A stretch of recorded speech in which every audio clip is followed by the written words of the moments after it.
Well, I really stepped in it this time. I'm playing AirBlade on the PS2, and I'll never be the same.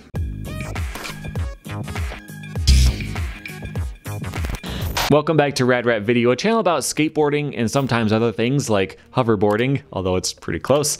Today I'm playing AirBlade on the PS2. A lot of you guys liked this game and told me to play it, or maybe you told me to play it because you didn't like it. I'm not sure. That seems more believable to me at this point.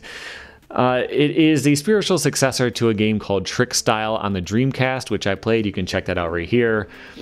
And it wasn't very good, and I've been not very excited about playing this one, and I put it off, and I'm finally going to do it. Yeah, it was developed by Criterion, who's actually a really good game developer. They made the Burnout series on the PS2, so let's see what they have in store for me. So this game actually has a linear story. You have to complete every goal in order to get to the next cutscene and eventually the end of the level, and that's a big part of what makes it so brutally difficult. The story essentially is that your buddy invented a hoverboard and the company wants to make it disappear because the technology that it uses makes fossil fuels obsolete, so it would cost rich people a lot of money. You're a skater, your other friend is a hacker, so you take the board, you do a buttery 5-0 on a handrail first try with this brand new board. Wait, did I say 5-0? I think I meant tail grind. Let's take a quick look at all the tricks in this game. You've got tail grinds, you've got nose grinds, you've got this cross-footed blunt slide, and all kinds of various primo grinds. You can hit L1 or R1 to spin during grinds, which speeds them up, but the game literally doesn't tell you that until the last level when it would be useful. But how about flip tricks? You've got an impossible, which is kind of an impossible, except frontside and it doesn't wrap, so it's more of a frontside 360 shove it. You've got a copter, which is actually a frontside 360 shove it. You've got an airwalk, but not the one you're thinking. It's a 360 inward heel flip, kind of. Then you have a varial, which has nothing to do with a real varial, of course, but is a front foot impossible that doesn't wrap. You've got a tail whip, which is a backside 360 shove it, and kick flips, which are heel flips, obviously, I wouldn't expect anything else. You've got the reeve flip, which is a 360 inward heel flip, except it makes you reverse directions. For grabs, you've got judos, which it calls tail grabs, and judos again, but this time it's a nose grab. You've got the backside and front side, which are whatever. So back to the story mode, you have a hoverboard that you found underneath your friend's bed, and you know nothing else yet. There are security guards and snipers trying to kill you. You just go along with it and fight back. Are you risking your life for any good reason? You just don't know yet. So the HUD here is doing all kinds of glitchy stuff right now, but don't worry, I'll fix that within a couple of levels. At this point though, you actually have to play the game, and this is where it all falls apart. The controls are really loose and gross, it just feels terrible. Just trying to aim yourself where you want to go is incredibly difficult. It's floaty, which is partially by design because you're on a hoverboard, I guess, but still. It's almost impossible to stop. The tutorial doesn't teach you how. Hitting down on the D-pad turns you around, so trying to just stop for a second and look around and figure out what you're supposed to do next is miserable. You can hold down L2 to stop, but that only works sometimes, and I figured that out much later. But let's try to stop these snipers. The game doesn't give you a single hint as to how to do it, which you better just get used to. The game hates you, and it wants you to suffer as much as humanly possible. But here's what you do. You grab this pole and swing on it, launch yourself up into the air and grind this rail. There's a sniper up here. The next sniper is over this impossible gap. I try to jump it over and over, and I don't even get close. In the tutorial it says you can hold X for a boost jump, but that's not enough, usually. I get lucky and I get over it, but then I just have to know that I'm supposed to jump and swing on this pipe. This is the whole theme of the game, getting blindly thrust into new situations on a timer, and just having to do everything perfect first try. Of course, I don't do it first try, so I have to spend several minutes trying it over and over again. I finally get to the pipe, then I glance off the wall and fall to the ground again. I should have taken this as my cue to just quit the game forever. The whole thing is like this. And I would have been much happier this week if I was doing anything other than this. I could have been building a snowman, I could have been throwing myself into an icy river. Eventually I see a tip scrolling at the bottom of the screen that says to hold R2 to boost. The tutorial doesn't teach you that, but it's absolutely essential. That one jump gets a lot easier and then I get a little bit more done.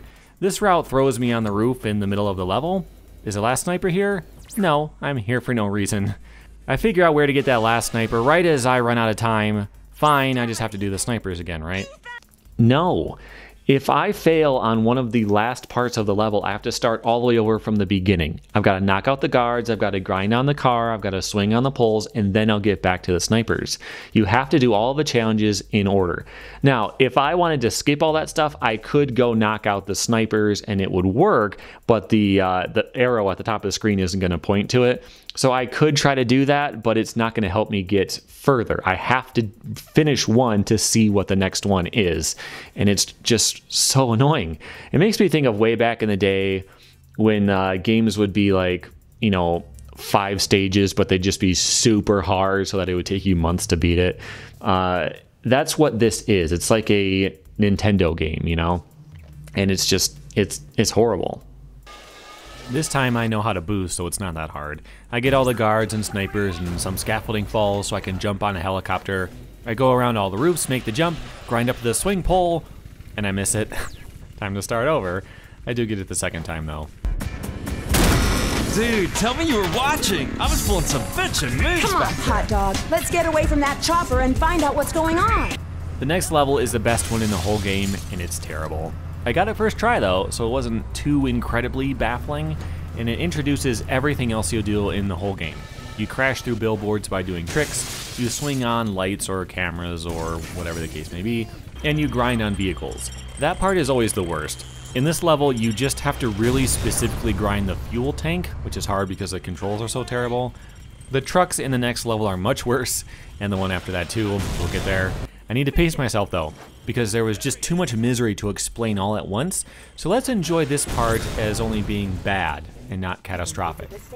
This part ends with a helicopter that I'm supposed to jump on. How do you get to it? Figure it out, jerk. And figure it out on time, or you'll have to do everything over from the start. Luckily, this is when I figured out how to stop and look around. It's all D-pad to look instead of the right stick, but at least it's a big open area, so it's not too incredibly baffling to figure out this time. I think our Mr. Palmer will bring it to us. After all, he won't want to leave his good pal to the mercy of a ruthless corporate bully. Isn't that so, Oscar? Understood, sir. We'll double security on key installation. Excellent. Okay, so they kidnap my buddy, they assume that I know that, and I know who they are, and they expect me to hunt them down by figuring out where their headquarters are. Luckily, they're right about all of that, and the next level is their base, or whatever this place is. The actual headquarters is later. And this is the first level where the game gets really bad. I know it's been bad, but wow. First thing I do is take out the guards. They're always guards. They're just time wasters to punish you every time you restart. Next is grinding the satellite dishes, and this is arduous. I used frustrating and difficult so many times in my first draft that I had to bust out the thesaurus, and so yeah, this part is arduous. The physics in this game are really weird. You're always bouncing and floating, there's no precision. So how do you grind these satellite dishes? I have no idea. In Tony Hawk, part of this rail would maybe split out and point at it. It wouldn't necessarily be easy, but it would at least be mostly clear what you're doing. Not here. Oh, and here's the best part. Every attempt takes about 30 seconds, because you have to go all the way around the fence and up the stairs to try again. I tried jumping over the rail, jumping from a grind, and it just doesn't work. After a while, I do it just right, and I run out of time. Now I have to fight all the guards again, try for all the satellite dishes again. In time I get them, but there's a third one, and this one is completely mystifying. At this point, whenever I run out of time, I just go straight for this one. It's a waste of time to kill all the guards with my frontside 360 shove-its when I know I'm just gonna get stuck here. So, here's what you do. You use these stairs to get some air and swing off of this pole. The swing button is the same as the grab button, and sometimes you'll just do a grab near the pole and fall. Sometimes you bounce weird, it's annoying. Next you swing up into this control room. Maybe you can grind the desk and that'll line you up for the dish. Nope, you just have to aim blindly and hope. If you land on top of the satellite dish, you can't roll over to the edge and start to grind there. You have to land perfectly on the edge from a blind jump. I really can't overemphasize how terrible this is, but it's just the start. Next you have to grind some trucks, but you can't ollie high enough. They drive around next to these handrails, so in theory you can grind on that and then jump off and grind the truck, but you have to be going the opposite direction because they go the exact same speed as you, so you can't possibly catch up. And you can't transfer very much in this game, so doing it on the curved parts is almost impossible. Sometimes you get hit by the truck and you bail onto the roof, but you can't recover and just do the grind. unless you can, which worked once. It's just cruel. Get through the grinds, and guess what? There's another challenge. Swing on the lights. This one is relatively easy, but keep in mind, if you can't find one and you run out of time, you have to start all the way over from the beginning. It's just merciless. After these, the exit finally opens up. Where is it and how do you get there? It's a secret, but you need to figure it out immediately on the clock and do it first try. Luckily, I knew it had something to do with this tower. I tried to get into it earlier with that satellite dish, but it was closed, and that's the thing that opened. So I have to do a pole swing into another pole swing, but that just doesn't quite get me there. I'm close enough that this is probably how it works, but it's not. Did you know that you can hit L1 and switch directions on a pole? Yeah, neither did I. That wasn't in the tutorial. And even worse than that, it doesn't actually even work. If you hit L1, you have to wait about a full second before he changes directions. If you think that it didn't work and you hit it again, he'll switch, then switch right back just as you're about to jump. Why? Who benefits from this? Which tester was playing this game and thought, you know what the swinging mechanic needs? A really, really long pause that makes it so unresponsive that you want to die. Was it you, Daryl Tumakder? His parents should have play tested that name. After many, many tries and a few retries from the beginning, I get it, so let's move on. The next level is a warehouse or something. It's terrible. You swing on stuff, you grind stuff, the usual, and like normal, is confusing beyond belief. After about a half hour, I lowered a crane or something, I guess. I had to pause the game and look up where I'm supposed to go because there's absolutely no indication how to get to it. Apparently I swing on a pole, which isn't exactly a surprise, but of course there's no run up to it. You have to ride perpendicular, turn at the last second, swing and jump blindly. The reason I couldn't find this is because I was looking for something that made sense. So you do that, hopefully you land in a grind. If you don't, you fall all the way to the ground. It'll probably take you about a minute to work your way back up. At this point, I'm straight up cheating with save states. After that last level, I'm not going to replay this level that many times. I'm just not strong enough. A couple dozen attempts later, I get to the end.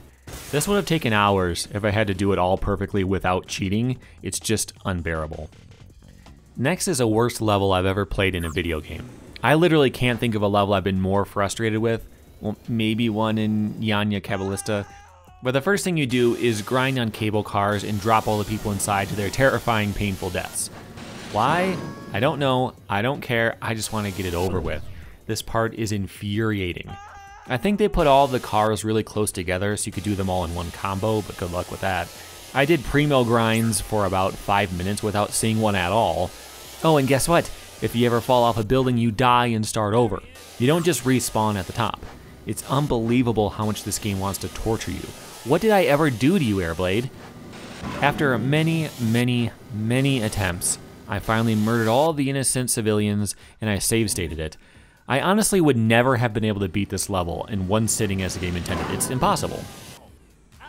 Next up is the old classic, breaking through billboards, and this broke me. I stopped playing the game for a while after trying this one. It just doesn't work. It starts by pointing you at these two, which don't seem reachable at all. You can barely make this jump if you're lucky. Most often you just fall to your death. In this building you can go around and swing at them, but you don't get far enough. There's another pole here, but I just can't reach it. So I figured the game is being tricky and I need to jump onto a vertical pole and swing from that, but trying to swing on the one side of the pole to reach the other one, it just doesn't work, so it's not that. And I gave up for a while here. I watched someone else beat the game. Apparently you just have to do everything better. You know how I was saying the game isn't that precise? This is what I mean. I fall into my death trying to jump from building to building. Sometimes I just barely clear it. But if you do it just right, you get enough height to break the billboard on the way over.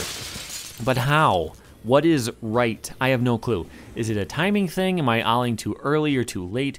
Do I have to boost longer or maybe not as much? Is it boosting before I jump or is it more of a boost jump? I have no idea. There's no feedback. It just doesn't work most of the time, and every now and then it works. So imagine if programs other than video games worked this inconsistently.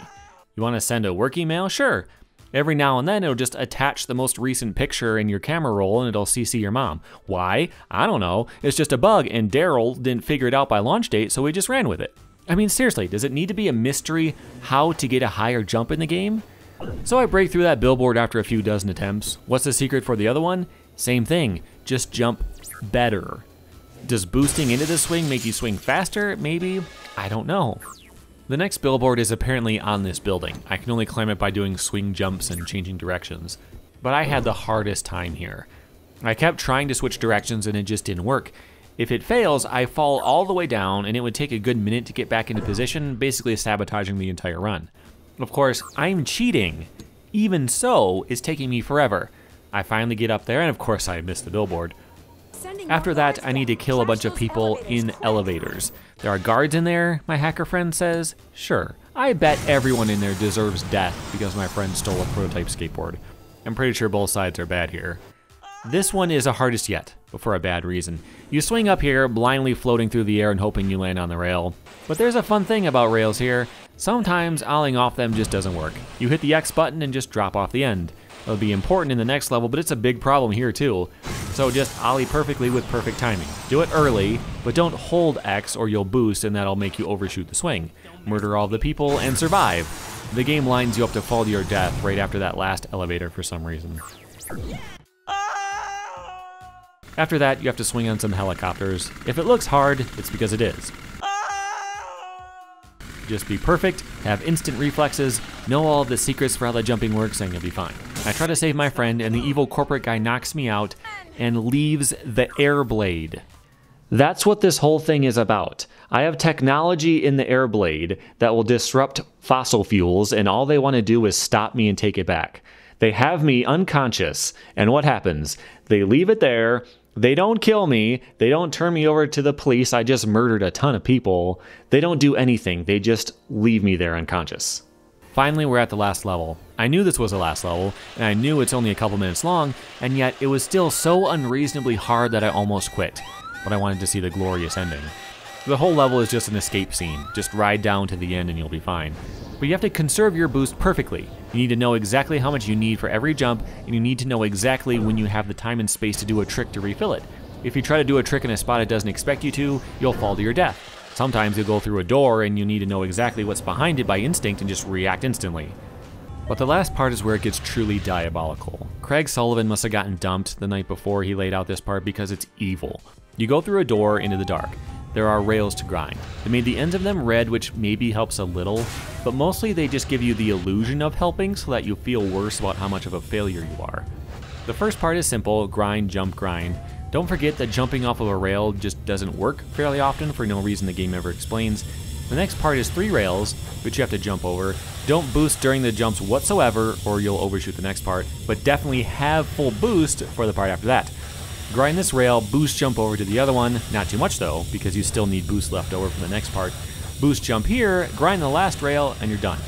I can't tell you how long this would have taken me without cheating. I probably did this part 30 times, so imagine me having to start over from the beginning 30 times on this just to get through the last part. Even if I was 100% consistent with the rest of the level, that's at least an hour to just do this one tiny little section. But we've reached the amazing ending. Ethan! Your tenacity is quite astounding. I'm almost tempted to offer you a job. Did I get back to you on that? Come on, Oscar, let's go. Alas, I can't let you leave with the board, Mr. Palmer. It's all a matter of profit.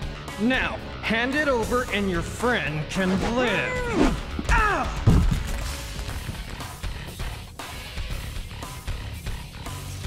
Man, that was a close shave. I know, he nearly offered me a job.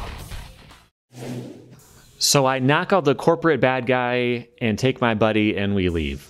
What happens from there? I didn't even take the AirBlade with me. I assume that probably happens off screen. But what happens? Do I leave and the cops are there because I killed all those people? Do I get back home and they have put a booby trap in my apartment? They know where I live because that's where the game started. Do the guards track me down and like arrest me on the way home?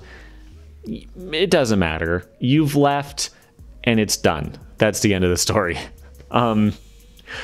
It's not very well told, but there is one more thing I should mention.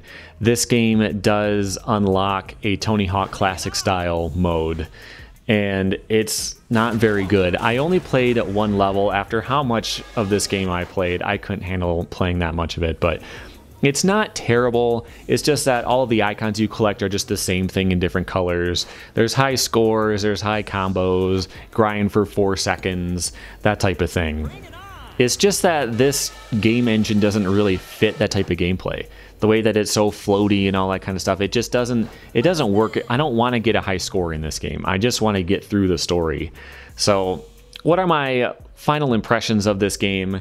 Let's start with the good. I think the concept and the idea and the style and all that stuff is really cool. I've got no problem with that. I think a story about corporate espionage and all that kind of stuff, where skateboarding is just coincidentally the thing that we need to save the day, I think that's totally cool and that's fine. I don't need to play the same skateboarding story over and over where you're trying to get sponsors and you go pro. I don't need all of that stuff again and again and again.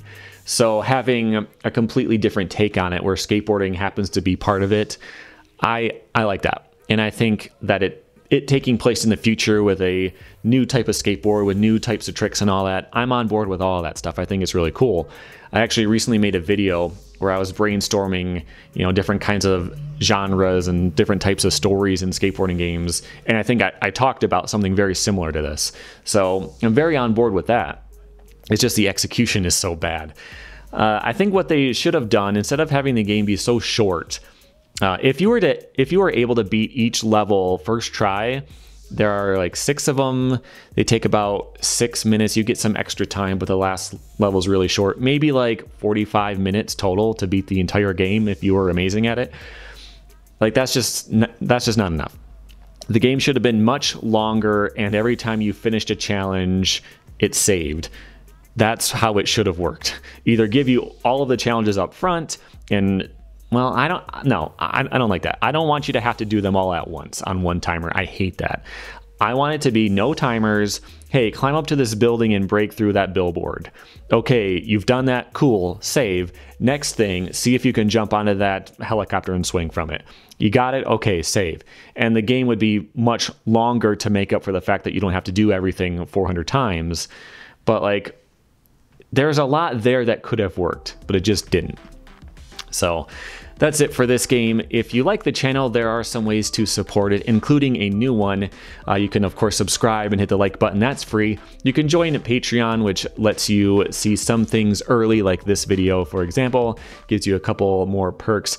There is also the YouTube membership option. I added that in. You can hit join right next to the subscribe button. That gives you some badges and some different kinds of icons and stuff that you can post with, which I think is pretty cool. So check that out if you're interested. Aside from that, make sure you subscribe so you don't miss out on the next video, and I will see you then. Thanks for watching.